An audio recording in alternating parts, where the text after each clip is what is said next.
Marc, chapitre 1. Voici le commencement de l'évangile de Jésus-Christ, Fils de Dieu, conformément à ce qui est écrit dans les prophètes. Voici, j'envoie mon messager devant toi pour te préparer le chemin. C'est la voix de celui qui crie dans le désert, préparez le chemin du Seigneur, rendez ses sentiers droits. Jean parut. Il baptisait dans le désert et prêchait le baptême de repentance pour le pardon des péchés. Toute la région de Judée et tous les habitants de Jérusalem se rendaient vers lui. Reconnaissant publiquement leurs péchés, ils se faisaient baptiser par lui dans l'eau du Jourdain. Jean portait un vêtement en poil de chameau et une ceinture de cuir autour de la taille. Il se nourrissait de sauterelles et de miel sauvage. Il proclamait « Après moi vient celui qui est plus puissant que moi, et je ne suis pas digne de me baisser pour détacher la courroie de ses sandales. Moi, je vous ai baptisé d'eau. Lui, il vous baptisera du Saint-Esprit. » À cette époque-là, Jésus vint de Nazareth en Galilée, et il fut baptisé par Jean dans le Jourdain.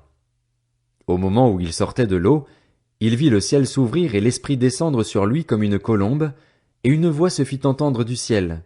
« Tu es mon Fils bien-aimé, tu as toute mon approbation. » Aussitôt, l'Esprit poussa Jésus dans le désert où il passa 40 jours, tenté par Satan. Il était avec les bêtes sauvages et les anges le servaient. Après que Jean eut été arrêté, Jésus alla en Galilée. Il proclamait la bonne nouvelle du royaume de Dieu et disait « Le moment est arrivé et le royaume de Dieu est proche. Changez d'attitude et croyez à la bonne nouvelle. » Comme il marchait le long du lac de Galilée, il vit Simon et André, frères de Simon, qui jetaient un filet dans le lac. C'étaient en effet des pêcheurs. Jésus leur dit « Suivez-moi, et je ferai de vous des pêcheurs d'hommes. » Aussitôt, ils laissèrent leur filet et le suivirent. Il alla un peu plus loin et vit Jacques, fils de Zébédée, et son frère Jean, qui étaient eux aussi dans une barque et réparaient les filets. Aussitôt, il les appela. Ils laissèrent leur père Zébédée dans la barque avec les ouvriers et le suivirent. Ils se rendirent à Capernaüm. Dès le jour du sabbat, Jésus entra dans la synagogue et se mit à enseigner. On était frappé par son enseignement, car il enseignait avec autorité et non pas comme les spécialistes de la loi. Il y avait dans leur synagogue un homme qui avait un esprit impur.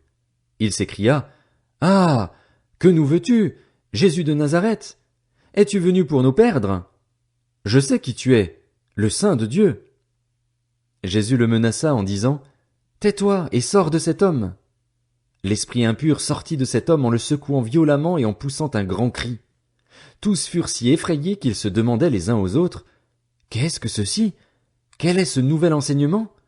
Il commande avec autorité même aux esprits impurs, et ils lui obéissent. » Et sa réputation gagna aussitôt toute la région de la Galilée.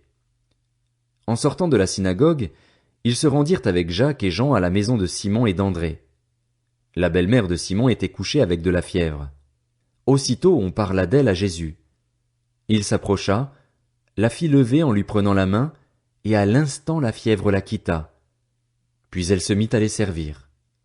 Le soir, après le coucher du soleil, on lui amena tous les malades et les démoniaques. Toute la ville était rassemblée devant la porte. Il guérit beaucoup de personnes qui souffraient de diverses maladies. Il chassa aussi beaucoup de démons, et il ne leur permettait pas de parler, parce qu'ils le connaissaient.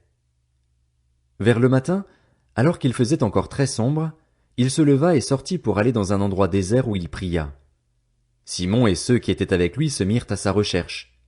Quand ils l'eurent trouvé, ils lui dirent « Tout le monde te cherche. » Il leur répondit « Allons ailleurs, dans les villages voisins, afin que j'y prêche aussi, car c'est pour cela que je suis sorti. » Et il prêchait dans leur synagogue par toute la Galilée et chassait les démons.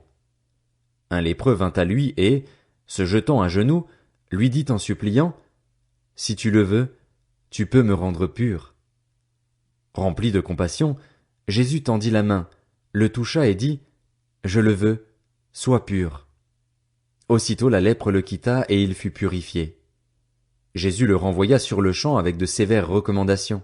Il lui dit « Fais bien attention de ne rien dire à personne, mais va te montrer au prêtre et présente pour ta purification ce que Moïse a prescrit, afin que cela leur serve de témoignage. » Cependant cet homme, une fois parti, se mit à proclamer partout la nouvelle et à la propager, de sorte que Jésus ne pouvait plus entrer publiquement dans une ville.